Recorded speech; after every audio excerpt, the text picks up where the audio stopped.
College football never stops. When college football news breaks, it breaks on On3. From the transfer portal to the playoff race to coaching changes, the sport is moving every single day. That's why college football fans turn to On3, a trusted authority with real reporters and real communities built around the teams you care about. Find all of your favorite teams and join the community. Get the full picture at on3.com. That's ON and the number 3.com. Hello, welcome back to another episode of the Wisco Fanatics Show. We have a special Tuesday edition. We will get double Wisco Fanatics today. Normally we do our shows on Wednesdays, but this Wednesday is Christmas Eve, so we are moving today's show to Tuesday. We will also have our Green Bay Packers show tonight, still regularly scheduled. But with that, I am rolling solo, at least for our Milwaukee Bucks portions of the show. Jake is under the weather, so I will be covering for Jake today as far as the Milwaukee Bucks are concerned, and then Mike will still be joining me for the Badgers basketball recaps in a little bit. But 2 Bucks games to recap that I'll do by myself, and then Mike will join me for Badgers basketball. So we're going to hit the intro and get started. Welcome to another episode of the Wisco Fanatics Show, where we cover the Packers, Bucks, Brewers, and Badgers basketball and football teams from an optimistic and realistic perspective. Wisco Fanatics is brought to you by Cardboard Legacy, Wisconsin's most complete sports card shop. Buy, sell, grade, and consign all at their location in Oshkosh. Alrighty, so like I said, we got 2 Milwaukee Bucks games today.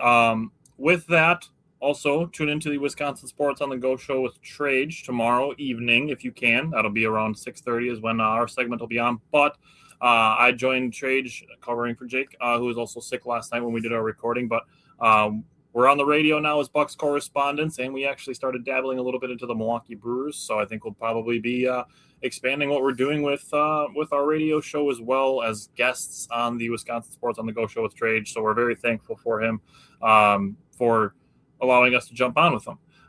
That said, have 2 Milwaukee Bucks games. I'm just going to give Jake's notes quickly on the Raptors game before jumping into mine. So with the Bucks and Raptors game, the first things that Jake said was he's got to give love to Bobby Portis again for scoring and rebounding like we've been asking him to. In this game, he did, Bobby Portis himself, have 24 points, 12 rebounds, 9 of 16 from the field, 3 of 6 from the three-point line, and 3 for 3 on free throws. Also had 2 steals and a block. While I love that Bobby Portis did that, it was fantastic. He played just shy of 40 minutes. I don't really think that's who Bobby Portis is on a consistent basis. I'd love that if he was, but unfortunately that's just it's more hit and miss and not quite consistent enough, which is what I think we need to see out of Bobby Portis. Jake also said the Bucks don't play with enough defensive focus. If they aren't making shots, they aren't locked in, which I think is fair. Talking with Trade from the Wisconsin Sports on the Go show, I do think he asked me if I believe that it was more of an effort thing or an execution thing. I lean towards execution, but I can see from Jake's point of view a potential lack of mental effort at times. And I get that, everybody wants to be scoring all the time, and it's more fun when you're scoring and you get to touch the ball a lot. But you got to stay mentally locked in, and I do think some of these, especially when we get into the Timberwolves game, it's going to come down more so to execution than effort. Jake's last point on the Bucks and Raptors game from last Thursday was he wanted to know why Ryan Rollins wasn't in the starting lineup. Now, first thing, AJ Green was back in the starting lineup, so that's one thing there. He did have a pretty quiet game. He took 5 shots, made 2 of them. Finished with 5 points, 2 rebounds, an assist, and a steal in just shy of 25 minutes. So I think that's probably what his minute cap was probably around that 25-minute restriction. Looking at potentially just reasons why maybe Ryan Rollins was moved to the bench. One, the Bucks only used 8 players in this game against the Raptors, so they went real short on the bench. Partially, and this is one of my big points, is because they played without Kyle Kuzma, who was out with an illness. I'm going to come back to that because I have some more overarching thoughts to that. I'm not trying to throw Ryan Rollins under the bus when I say this, but if you look at his last 5 games, not including the Toronto and Minnesota games, he, against Brooklyn, was 5 for 11, had a good game there, scored 11 points. Against Boston, he was 4 for 10 from the field, and then against Detroit, 4 for 14. So he was struggling to shoot a little bit. I'm not saying that guys that struggle shooting don't get to keep playing more minutes, because there are absolutely guys who are allowed to shoot themselves out of funks. AJ Green being one of them. Again, we'll get to that point when we get to the Timberwolves game. But I do also think, like I said, playing without Kyle Kuzma, I do think they tried to move an impact player to the bench unit to play alongside Bobby Portis and Gary Harris, who were the only three guys who played off the bench in the Toronto game. Now, without Kyle Kuzma, the Bucks were primarily beat against Toronto by Brandon Ingram, who was 9 of 18 from the field, and Scotty Barnes, who was 10 of 14 from the field. So those two guys, the unfortunate thing about that is I believe that if Kyle Kuzma were to have played this game, that he would have been the primary defender on those two.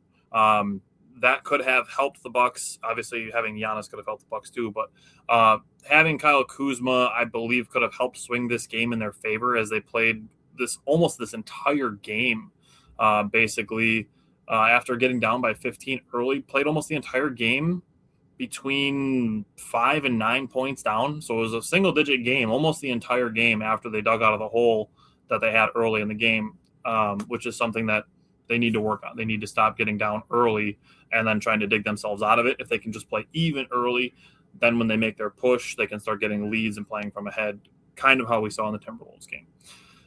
But with that said, looking defensively versus Brandon Ingram was 3 for 8 from the field versus Kevin Porter Jr., 1 for 4 against Bobby Portis, who did show some defensive effort, which I do appreciate. But again, I do think it might be kind of just a little bit too late with Bobby Portis, who's been here for 5 years and now is just, the consistency is not there with the defensive effort, just like it's not there with the production. And then Ingram was 2 for 5 against Miles Turner. Combined versus the Garys, he was 5 for 7 from the field. So he's a guy that his MO is to take advantage of smaller defenders, be able to shoot over them, and I would say that Brandon Ingram is comfortably one of the best mid-range shooters in the NBA. Then you look at Scotty Barnes. If you go and look at his defensive matchups, it doesn't even pay to list them out because he shot well versus everybody. Obviously, being 10 of 14 from the field, had a pretty good game, just all around. So I do wish Kyle Kuzma was available in this game. I think the Bucks losing by 6, I think he could have helped swing this game in their favor. With that, the Bucks did outscore the Raptors 19-12 in points off turnovers, 13-12 in second chance points. That's really solidifying to me that with another small forward / power forward defender in the half court, that they could have won the game. And this is something that they are doing better, looking at the second chance points and the offensive rebounding. Like I said last week, if the Bucks can keep their opponents under 15 second chance points and under 12 offensive rebounds per game, I do think that puts them in good positions to not be such an Achilles heel like it has been early in the season. The Raptors did have 12 offensive rebounds to get their 12 second chance points. So that's not a huge deal. It is good to see Miles Turner in this game was aggressive with his shooting. He did take 14 shots, only made 6 of them for 43%, but he was 4 of 10 from the three-point line, which is 40%. I will take that all day long. That's above average three-point shooting. I will take that from Miles Turner. With his aggressive shooting, I do think he can average like 18 points a night. He had 21 points in this game to go with his 6 rebounds and 2 assists. And got to the free throw line, which is another part of being aggressive. But I do think he's a guy who can average 18-ish points a night just by hunting shots when he's open. He doesn't have to force anything, which he's not. I'm not saying he's forcing any of the shots that he's taking, but just being aggressive. And that's something I'm going to talk about actually with another player when we get to the Timberwolves game. I will say the Bucks could have shot better from 2. They had some opportunities to miss some open mid-range. I do also think they had some missed layups, some attempting to draw fouls, which when you look at Gary Trent Jr.'s stat line in this game, it's rough to look at. He was 1 for 8 and 1 for 5 from the three-point line. He's got games where he's trying to be aggressive. He's trying to drive to the basket. He's trying to draw contact. He's trying to get some calls. And I can tell you, I don't remember the last time that Gary Trent Jr. shot a free throw. It's annoying. Like, he's trying, but again, if this guy was wearing number 2 in a blue jersey with some orange accents on it, he'd probably be shooting 8 to 10 free throws a game. but that's just not the reality for Gary Trent Jr. So it's kind of leaving him in a bad spot where he's trying to be aggressive and get to the free throw line, and he's just not getting any calls, which is just the unfortunate reality for the Milwaukee Bucks this season. With that, they were getting some foul shots in the first half. They got 10 out of 12 free throws. The Raptors shot 0, which they were making shots, so there weren't really a lot of opportunities for them to get to the free throw line. But then you look at the second half, Bucks get no more calls. Bucks only shot 4 free throws in the second half. So 21 free throws for Toronto in the second half. So it's great that, the Bucks had a 12-0 advantage in the first half, just for that to be completely erased by a 17 attempt disparity in the second half. So any opportunity for the Bucks to actually outshoot their opponent at the free throw line completely wiped out by a minus 17 free throw disparity in the second half.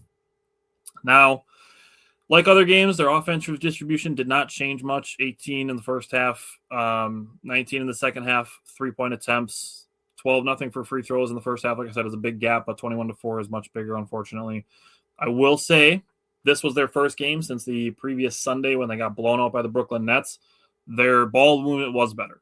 It was better to see the ball moving. They had 25 assists on 38 made field goals with just 16 turnovers, which is okay. I'd still like them to be close to about 13. But Toronto had the same number of turnovers, and it didn't lead to a lopsided number of field goal attempts like we've seen. The Nets got 6 more attempts on Sunday. The Celtics had 8 more attempts last Thursday. Both teams shot 84 field goals in this game, but the Raptors just made 4 more shots, hence the 6-point loss. Other than that, I don't really have much else when it comes to the Bucks and Raptors game, losing by 6 without either one of your power forwards, who have both, obviously one's an MVP and one has played a much bigger role for the Bucks this season than really anybody thought he would. I do think this is kind of I don't want to say like an optimistic game to look at, but it is, I guess, some slight improvement. And I feel similarly about this Timberwolves game because out of a 48-minute basketball game, the Bucks were the better team for about 42 minutes of it. It just comes down to, unfortunately, one stretch of the game that can impact your team and really kind of ruin things for you. And for the Milwaukee Bucks, it was a 6-minute and 38 stretch in the third quarter against the Timberwolves. They got off to a really good start. They were up 13-4 early in the game. They were playing zone defense. They were getting stops. It helped keep the Timberwolves slow. Just having a good start on both ends had the lead up to 14 points in the first half, a little bit more. Wolves got within 6 after a turnover. The Bucks pushed a 6-0 run to push it back to 12 points with Miles Turner hitting back-to-back threes. Now, one other point to why Jake asking why is Ryan Rollins moved out of the starting lineup. This game, unfortunately, we did see, this is something I brought up years ago when the Bucks first brought Ryan Rollins to the Milwaukee Bucks and he was playing with them in Summer League.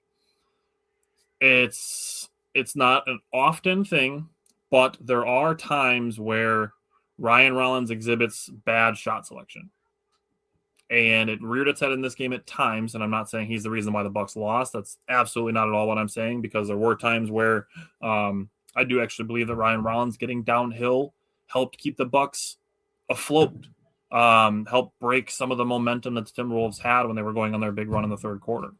But like I said with Miles Turner, talking about the Raptors game, being aggressive but playing aggressive within the flow of the offense. That's something we've talked about earlier this season with Bobby Portis, is being aggressive and taking shots, shooting the ball. We absolutely want you to shoot the ball, but doing it within the flow of the offense and not forcing stuff. You don't have to force the step backs. You don't have to force the floaters and stuff like that when you feel like you're going to potentially try to draw a foul, which could absolutely be said for Gary Trent Jr. as well. He was 2 for 11 in this game.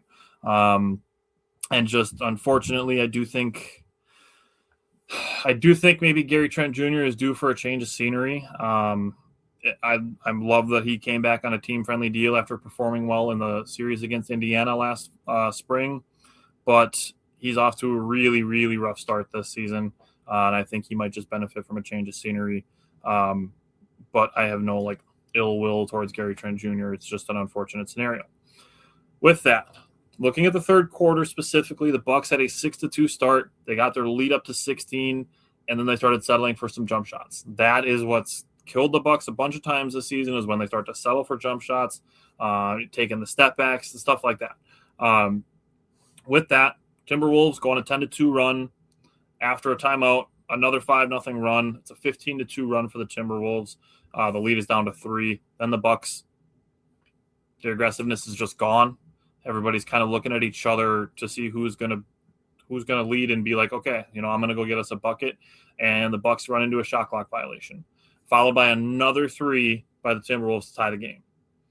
Gary Trent Jr. then in the next possession misses 2 threes. To his credit, he was wide open for both of them. You got to knock those down. We just need Gary to be knocking those down. We need shooters to be making their open shots. Whether or not Giannis is in the game or not, if you're open, those are the ones we need to make. Gary missed 2 in the same possession, and Timberwolves hit another. And Doc Rivers did the right thing, called a timeout. Bucks got to stop, and then Bobby Portis misses a wide open layup. Goes to try to collect the ball, steps on the baseline while he's trying to corral the ball and get another attempt, and it becomes a turnover. Next time down, Timberwolves get an alley-oop. Bucks were stuck on 68 points for 6 minutes and 38 seconds. It's a really, really rough spot to be in. Obviously it sucks being 6.5 minutes without any points. And that's where I believe that Ryan Rollins did his best work, helping get downhill, helped get the lid off the basket for the Bucks. They were tied going into the fourth quarter. Terrence Shannon Jr., of all people, getting hot, put the Wolves up by 4 by making 3 straight threes. Bucks got down by 5 in a brutal stretch by Bobby Portis. Really unfortunate. Bucks get a stop. He dribbles down in transition, touches the free throw line, and just loses the ball, and it turns into a 3 for the Timberwolves. And then Bobby Portis, the next possession. Again, you got to be able to make the wide open ones. Wide open in the corner, misses the 3, and there it is. There is the snowball that has now become too big to roll down the hill anymore. This again, Trage, to his credit, asked me the question, is it an effort thing? Is it an execution thing? Is it a coaching thing? I'm not saying that it's been a perfect season for Doc Rivers, because it obviously hasn't been, but these 2 losses I don't think are on Doc Rivers. I don't think when people are talking about this, they're like, Doc Rivers needs to be fired today. Like, not because of this game. There's other games, and maybe you look at some of the scheme issues and stuff like that. Like, sure. But the third quarter, that's execution. That's guys settling. Doc Rivers called the timeouts when he should have, when the momentum was building for the Timberwolves. He did what he's supposed to. He can't go out there and put the ball in the basket for guys. He did that back in the day when they wore super short shorts. He's done. He's on the sideline.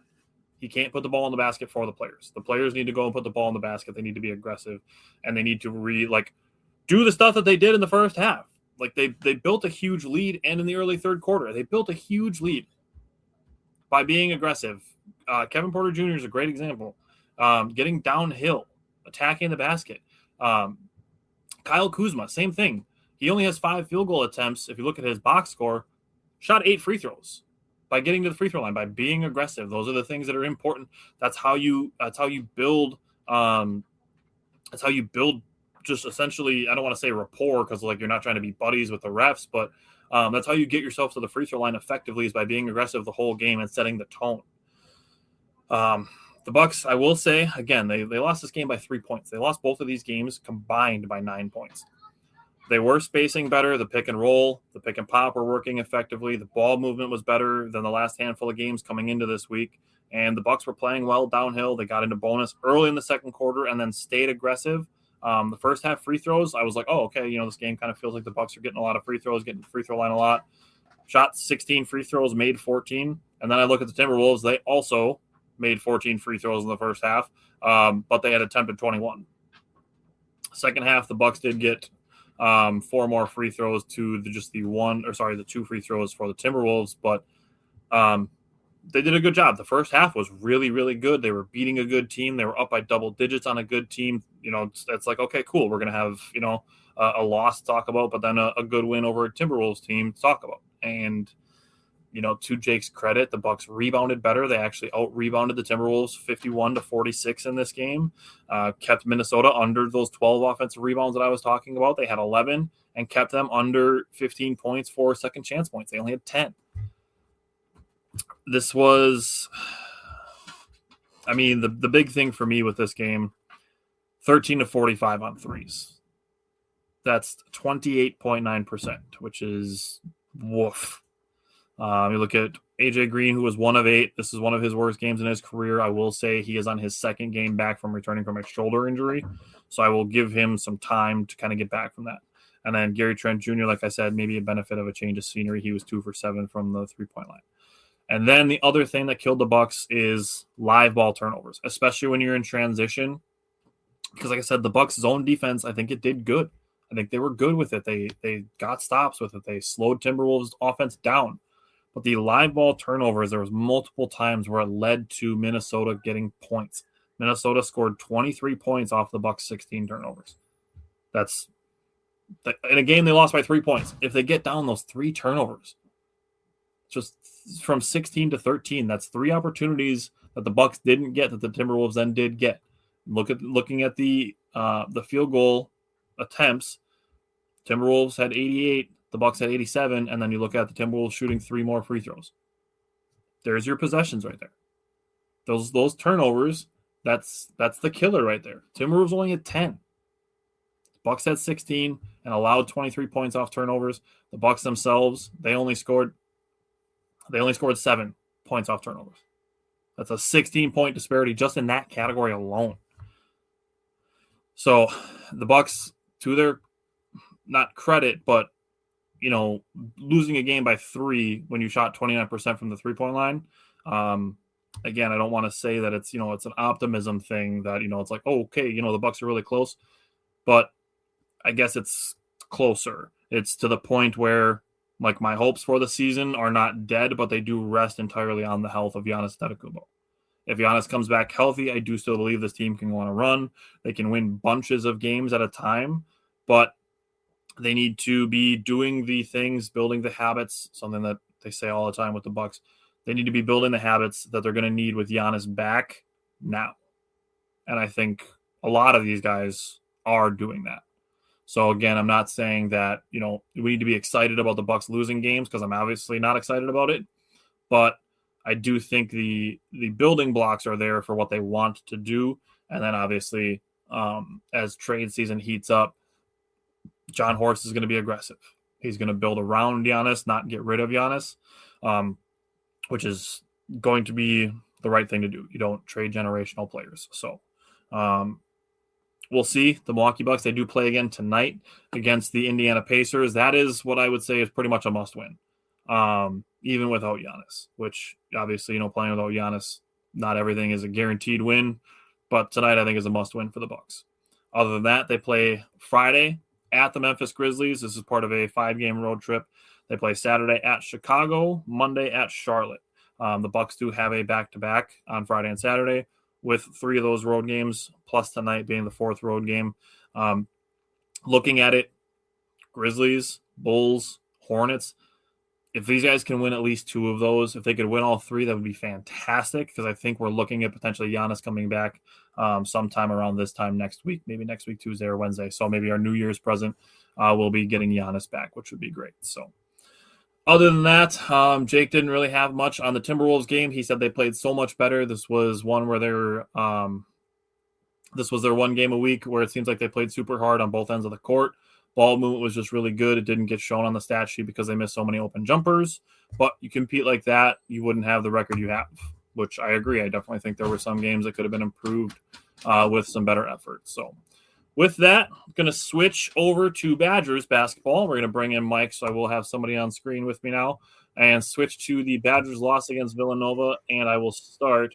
I'm just going to start with Jake's notes from the Badgers and Villanova game because he doesn't have a whole lot with covering the bigs.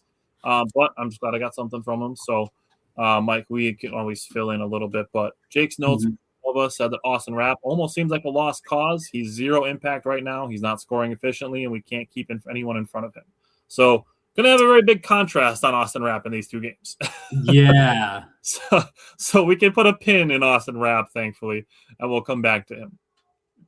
And then Jake said with Nolan Winter, he's trying And it almost seems like he feels like the only guy who cares, but he can't battle down low alone, which I do agree with. Nolan Winter, and then after this game, the Badgers lose, and Nolan Winter is crying in the post game, saying, you can see that he cares. So that, I guess, is somewhat reassuring that it's not like, oh, Nolan Winter is just here and the Badgers are losing, so we have to worry about if he's going to transfer in the offseason. He seems like a guy who genuinely cares, genuinely wants to be here. College football never stops. When college football news breaks, it breaks on On3. From the transfer portal to the playoff race to coaching changes, the sport is moving every single day. That's why college football fans turn to On3, a trusted authority with real reporters and real communities built around the teams you care about. Find all of your favorite teams and join the community. Get the full picture at on3.com. That's ON and the number 3.com. Hey, this is Steve Gorman, radio host, sports commentator, former drummer for the Black Crowes. The winter holidays are here, a time for festive celebrations, family gatherings, and ringing in the new year. Whether it's a holiday party, a night out with friends, or just relaxing by the fire with a few drinks, it's a season full of good cheer. But here's something else to add to your holiday plans: a safe and sober ride home. Just like in sports and music, always have a game plan. And the most important part of any plan is sticking to it. If you plan to drink, take that plan a step further. Call a rideshare, a taxi, a sober friend, or have a designated driver lined up before the night begins. Drinking and driving is a decision that can change your life and the lives of others forever. A DUI, a crash, an injury. The consequences are real and lasting. So please, for your sake and for everyone else on the road, make the smart choice. Get a sober ride home. Drive sober or get pulled over. Paid for by NHTSA. Genuinely wants to put a good team on the floor for Badgers fans. So I do appreciate that. I don't know if you have any thoughts that you want to throw out there on the bigs. No, I mean, you summed it up perfectly in my view. You see that he's playing outstanding lately. I mean, given, yes, we're not winning every game, but just looking at this, stat line alone, goes for 23 points, 9 of 12 shooting, 4 or 6 from 3. We're finally starting to see once he catches that ball at the top of the key, because at the beginning of the year, he kind of struggled a little bit to get a little hot. Now when you're playing, and he's doing it against good competition clearly too, which is a very, very good sign. But no, I mean, he goes for 23 and 11 against a team like Villanova. I mean, that's very good sign. No, I mean, once you just see a guy who gives a shit at the end of the day, right? And is proud to wear the Wisconsin logo, which, as you know, in today's age, and this goes for any sport really, whether it's getting guys through the portal or whatnot, it's really nice to see. It's kind of a breath of fresh air, I guess you could say, in terms of seeing kids that truly, truly want to play for the school itself and not just collect that paycheck. So, when I watch that after the game, I mean, I as a fan, you can't help but be grateful for having a kid like that on your team. Yep. Yeah. Looking at the other bigs, I mean, looking at Alexis Bieliauskas, he played 28 minutes, had 2 points. Need a little bit more efficiency out of him, I would say. But 6 rebounds and assists, 3 turnovers is a little rough, and had a block. I do still think he presents a better opportunity for the Badgers defensively and in the rebounding game than Austin Rapp does. I mean, I guess we're really looking at Nolan Winter to kind of carry the front court. Yeah. Looking at the wings, John Blackwell was 5 of 14 from the field. Obviously, as we know, going into the Central Michigan game, he's dealing with some nagging injuries. I'm still wondering if it's potentially the shoulder/elbow injury that he had from the week before when he got illegally screened and had a bad game against Nebraska. But again, he was 2 for 5 from the 3-point line, which is good. 2 for 3 from the free throw line, which is okay. I'd just like to see him play with a little more aggressiveness and shoot like 7 to 10 free throws a game. And something that's been a trend, unfortunately, the last week and a half, only 1 rebound in 38 minutes. 1 assist in 38 minutes to go with 3 turnovers.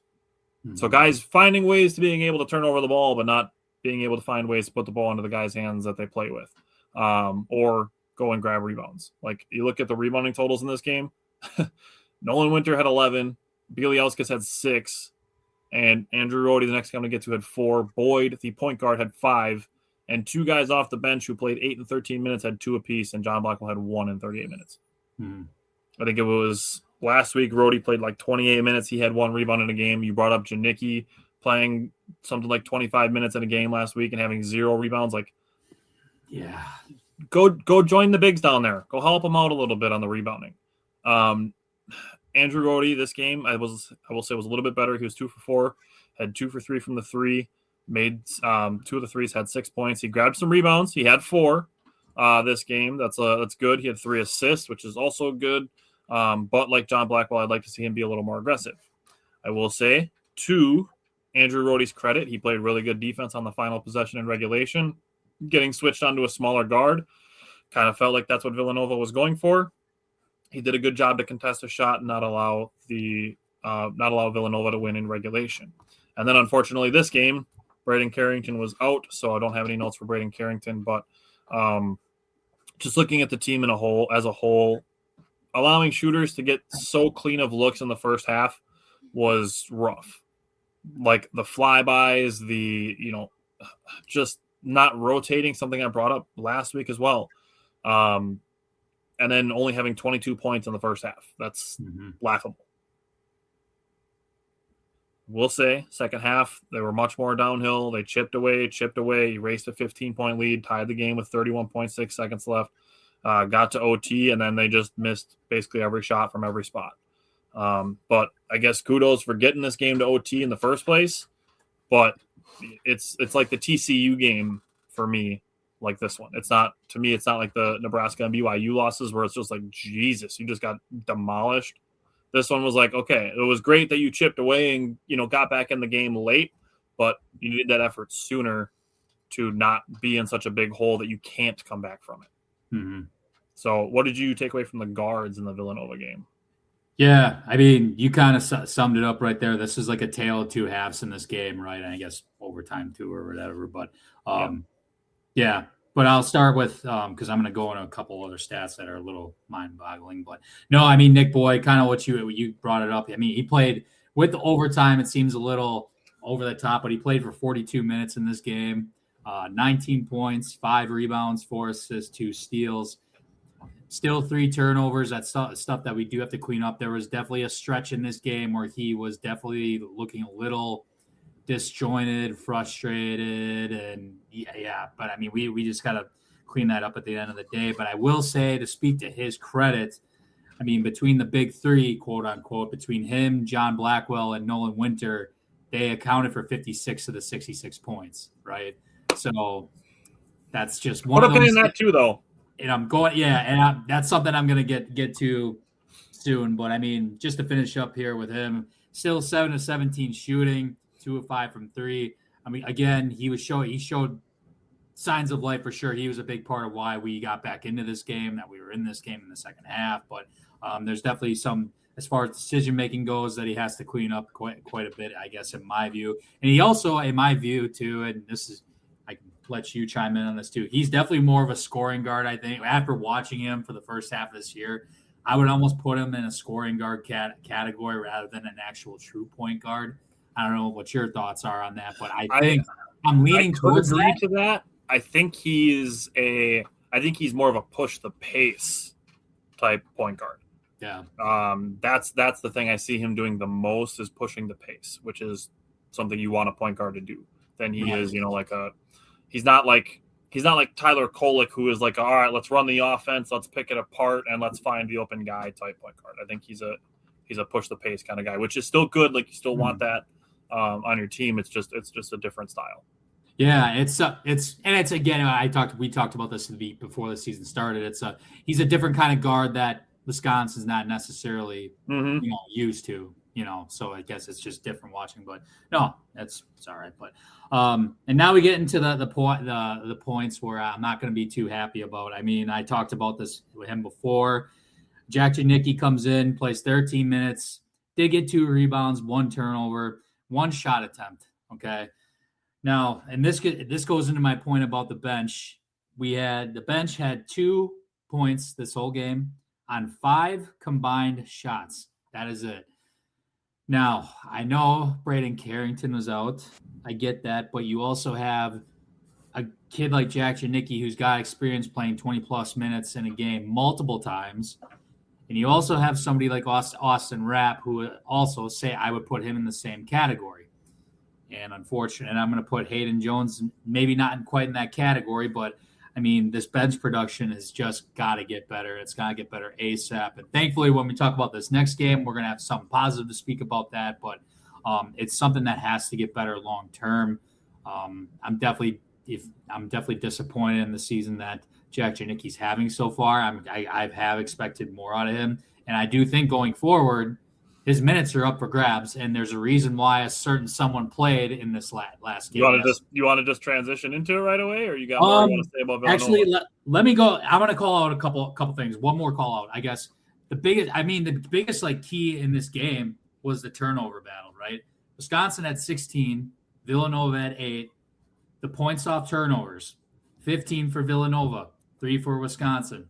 There's your game right there, right? So, yeah, that's all. Honestly, I think that's what it was. Like, point blank.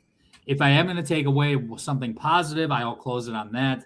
We actually showed that we can make a comeback of some sorts when we do fall behind. This is the first time this year in a loss, I get whatever, that we fell behind significantly and we actually came back. So, and we actually, once we got punched in the face, we didn't just roll over and cave. We actually fought back in the second half. As you said, we were down 15 and made that comeback. It's nice to know that we can overcome a little bit of adversity and at least put us in a position to, potentially go and win the game. So that's all. I'll end on that. Yeah. Okay. So put a pin in all those same things you were just talking about with like Janicki, the bench, stuff like that, and just flip it now to the good side. Right. So I'll actually start with the bench guy. I'll start with the bench guys this game for Central Michigan. Then I'll go into Nick Boyd. But this is a get right game, I guess, from the start. And it's not just for certain kids on the team, but I guess the bench for sure. We went from literally 0 bench points, or what was it? 2 bench points to 44 bench points, which is literally half the points we scored in this game. So I think I saw that was like the most bench points they've had since like 1990 something. Yeah, which is insane. And if there's a team that needs it, it's these guys. But I'll start with Jack Janicki because he showed some signs of life. Granted, Central Michigan has played horrible zone defense, but he went for 24 minutes, 4 points, 1 rebound, 9 assists, which was really good to see. At the end of the day, if you can't make shots, you got to find other ways to be a part of the game. And, contributing from an assist standpoint or playing defense is the best way to do it. So, no, I mean, his biggest, part of this game was he excelled playing in the middle while Central Michigan was running that 2-3 zone defense on us. A very piss poor one, mind you. But, we took in this game, too, the biggest difference was we took the shots that were like given to us. We didn't force anything, right? That was another part in the game against Nova that I was going to point out. I thought guys were also passing up on shots in that game in comparison to this one. No, Jack Janicki put guys in good spots. I mean, he set up Zach Kinzinger for one of his 3-point buckets and vice versa, as you called that out yesterday. 3-point bucket. But no, we needed this get bad for bench players. And I'll go into Zach Kinzinger, 13 minutes, 6 points, 2 of 4 from 3, 1 rebound, 2 assists. First points as a Badger. My first impressions of him, since this is his first game, he looks like he belongs out there too. You saw him at times also not just become a shooting guard, but he brought the ball down too. And the way he was handling it, I was very impressed. He looked like he could, take on some pressure if he has to play the one at some point. I would be willing to at least give him a shot to see what else he can bring because he looked like he belongs out there. That was the biggest takeaway out of all of this. I always had a hunch in the back of my head that he would be from the start, but and the guys after the game, both Braden Carrington and Austin Rapp, because they're in the presser, they said that he's been quote unquote cooking us in practice for a while now. So they see it every day in practice. So that was good. Coach Gard raved about him after the game as well. Quote unquote, he's never had a bad day in practice. And, he's just been consistent throughout the whole time behind the scenes. So Yeah, and then I'll go into Hayden Jones real quick. He made his first career start for the Badgers due to the absence of John Blackwell. 24 minutes, 6 points, 4 rebounds. Did okay. He did have 2 turnovers, but he did have some nice moments. He had a nice drive to the baseline for an and one finish. I think that was right in the second half, I believe. And his first bucket was actually off an awesome 2-hand dunk off a pass from Alexis Bielauskas. Actually, we missed that due to stupid TV. I was like, oh, I heard that happen. I'm like, and then they never showed a replay of it either. So I was like, well. Yeah. So, no, I watched that in the highlights the next day. It actually looked pretty sick. So, shout out to Hayden on his first career start. And then going to Nick Boyd, kind of a quiet day for his standards, but hey, that's okay. This is a get-right game for a lot of other guys. He played 25 minutes, 12 points, 4 rebounds, 1 assist only, and 1 turnover, 3 of 8 shooting, 0 of 3 from 3. I would like to see him get more in that assist category, maybe have a couple more on average going forward, I guess. That's the one call-out. But, ultimately this game belonged to the bench, and it was something that was much needed because we are going to need these guys going forward. And I guess quickly, long-term, where's now that you played the kid, where is Zach Kinzinger going to fit in this rotation? You can't just play him against Central Michigan and not play him the rest of the year. Yeah. So I think I personally think that if he keeps playing the way he's playing, I think he might take away some minutes from Jack Janicki. I think the way it's trending, because right now, at least going, and again, it's a small sample size playing against Central Michigan, but I thought, he was more useful, out there. He looked like he belonged. That was, again, the biggest takeaway. And I don't know. I'll let you. If you have any thoughts on that, I'll let you chime in. But to me, he looks like he belongs out there, and he's obviously going to be a part of the rotation because otherwise you would not play him in the middle of the year like this against Central Michigan. Just burn your red shirt like that. So I do agree with you. I do think if there's anybody's minutes that he's taking for sure, it's Jack Janicki's. Now the thing that is, you look at this game and Jack Janicki played well. And there's one super big thing that you see if you look at the box score and you're like, oh, damn, Jack Janicki had 9 assists? And it's like, okay, so leading the team in assists, which is great, but this is one game and it's against Central Michigan. So I think, obviously John Blackwell being out, I think played a part in there being minutes available. And obviously that's why Hayden Jones started. He played 24 minutes. I think it's going to be kind of a game-by-game basis, if I'm being honest with you. And I do think that there's opportunities for Kinzinger to win more minutes outside of where we see it happening in the games, and that's going to be in practices. But looking at this game specifically, Janicki playing 24 minutes, Kinzinger playing 13, let's just say that there's 30 minutes to split between the two of them. I do still think it's going to be for at least a little bit, like 2/3 Janicki, 1/3 Kinzinger. But I think as the year goes on, we might start to see it even out. And then I wouldn't be shocked if Kinzinger ends up winning more minutes if he keeps playing the way that he did. And I said this to you as it was happening during the game last night. The basketball gods, it's real. You see Zach Kinzinger, he gets a ball in the corner, pump fakes, drives down the baseline, and instead of putting up a floater, trying to get his first points, he finds a cutting Jack Janicki, and they get a layup out of it. And the very next possession, Jack Janicki's bringing the ball up in transition and finds Kinzinger in the same corner for his first 3 points. Like, it's the basketball finds energy, and it rewards the guys who play the game, the right way. And that was evident in the threes, the 2 threes that Kinzinger made. So I guess I'm looking at it as like a timeshare between the two of them. Yeah. No, it's a good assessment. It really is. I'm looking forward to seeing how that pans out because, again, you're not playing a kid midway through the season like this against a god-awful Central Michigan team. If you think he's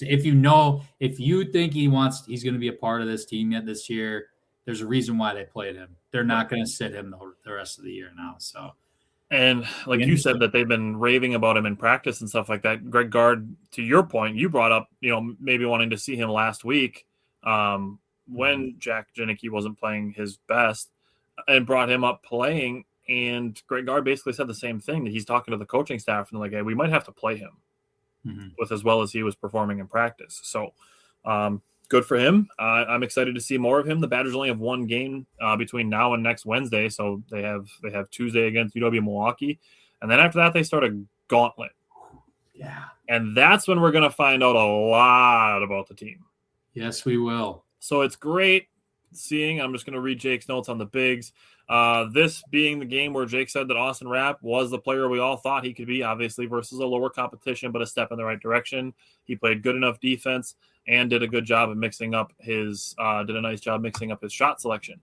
Austin Rapp had 18 of the Badgers' 44 points from the bench, which I did look it up. It was the most in a game since the 2006-2007 season. So it wasn't quite back to the 90s, but since 06-07 was that number. 7 of 10 from the field, 4 of 7 on the three-point line, 7 rebounds, 3 assists, a steal, no turnovers. So great game from Austin Rapp. Nolan Winter had 18 points, 8 rebounds, did go out of the game a couple minutes earlier than he probably would have after getting his ankle turned. He didn't turn his own ankle. The guy kind of kicked the back of his foot and made his ankle turn. The good part about that is he was watching the rest of the game from the tunnel, so couldn't have been hurting too bad if he was standing there watching, and it did sound like, based on what we heard today, that he should be fine, that he expects to be fine. So I would expect that we see Nolan Winter next week against UW-Milwaukee. Looking at the wings, like you said, no John Blackwell this game, which is unfortunate because I feel like he's a guy that could use a get-right game. So I'm really, really hoping that he can play against UW-Milwaukee next week and score 30 points in 25 minutes. So he can get in, score a bunch, and get out, and then, prepare for, like I said, the gauntlet that the Badgers have after New Year's. But Andrew Rohde, he played decent. He helped break the press, did have a couple bad turnovers, including one that almost gave up an easy bucket right before halftime, but had 5 points, 3 rebounds, 3 assists. And then Braden Carrington. This guy should be playing more than 9 minutes. He only got 9? 9 minutes is what he's got. Now I will say he was out in the Villanova game, so there's a potential of him being on like a minutes restriction, but he's got to be playing more. His first bucket was a kick out. He had a pump fake, 1 dribble reset, hit a 3 for his first shot, catch and shoot for his second shot, cashes it, playing really good on ball defense, blocked a shot to help force a shot clock violation. He made 3 threes. He was 3 of 6 from the field, 3 of 6 from the 3-point line. Had 9 points, 2 rebounds, and a block. He does good things when he's out there. I haven't seen any bad habit type stuff from him. I haven't seen some horrible shot selection. I haven't seen him lose track of guys on defense very often, if at all. And he's good on the ball on defense, and he's long and athletic. So I want to see more Braden Carrington. And if it comes back to it that Austin Rapp, this was just a game where they played Central Michigan and that's where he goes off, and they get into points where they need better defensive guys out there, I want to see more Braden Carrington. And like I said, it is possible that his minutes were limited because he was coming back from his injury. I'm thinking so. I'm pretty positive. I would think for sure. My other notes from this game, Badgers dominated the rebounding battle. They won the rebounding 37-21 total and 8-2 in offensive rebounding.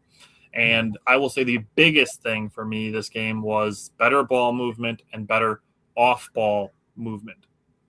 Mm-hmm. Way more guys cutting to the basket, diving to the basket. They were locked in against Central Michigan's zone and playing against that correctly and moving around well. And the passing was great. The Badgers had 25 assists on 29 made field goals. That is awesome. Can't get much better than that. You really can't, because you figure some of those unassisted baskets are in transition, and then just the occasional dribble pull up or drive and scoop. But with that, I mean, the Badgers had a few too many turnovers in the first half. 7 first half turnovers. If you take away even say 2 or 3 of those and make a couple more of your free throws, I think the Badgers easily could have been up 20 plus at halftime. Yeah. And they did correct it. They only turned the ball over twice in the second half, which is great. And then they just obviously pulled away. They led by I think they led up by as much as like 30 something in the second half, but ended up winning by 27. So like they did what they were supposed to, even without John Blackwell, and I have no complaints. And then they play next Tuesday against UW Milwaukee. So last thing I want to say before we let you guys go, I want to give a congratulations to former Wisconsin Badger. He did not finish at Wisconsin, but he played here for a long time. Chimere Dike was selected as a Pro Bowl kick returner for the Tennessee Titans. So I'm very excited for Chimere Dike. So I want to give a congrats to him because that's super cool. But other than that, we will be back next week. In addition to us having our Badgers versus Panthers recap, we are also going to have transfer portal targets for the Milwaukee, or not the, I keep saying Milwaukee because it's the Milwaukee Panthers. For the Wisconsin Badgers football team, we're going to have transfer targets for the offensive line, running backs, quarterbacks, wide receivers, DBs, D-line. We're going to have a bunch of guys to highlight for potential transfer targets because the transfer portal window opens up on January 2nd, which is the following Friday. So we're going to have some portal targets with that, and then we're also going to join Scary Alvarez next Monday on his podcast to talk about some of the same types of stuff. So tune into that as well. Scary does really good stuff with the Badgers-related content, and then we're going to have ours next week. So hopefully Jake is recovered well enough to join the show next Wednesday. But other than that, everybody have a good Christmas, and tune in for our Packers show tonight, and we'll see you guys next week. Merry Christmas. Yeah, have a good one, Mike. Yep, later. College football never stops. When college football news breaks, it breaks on On3. From the transfer portal to the playoff race to coaching changes, the sport is moving every single day. That's why college football fans turn to On3, a trusted authority with real reporters and real communities built around the teams you care about. Find all of your favorite teams and join the community. Get the full picture at on3.com. That's ON and the number 3.com.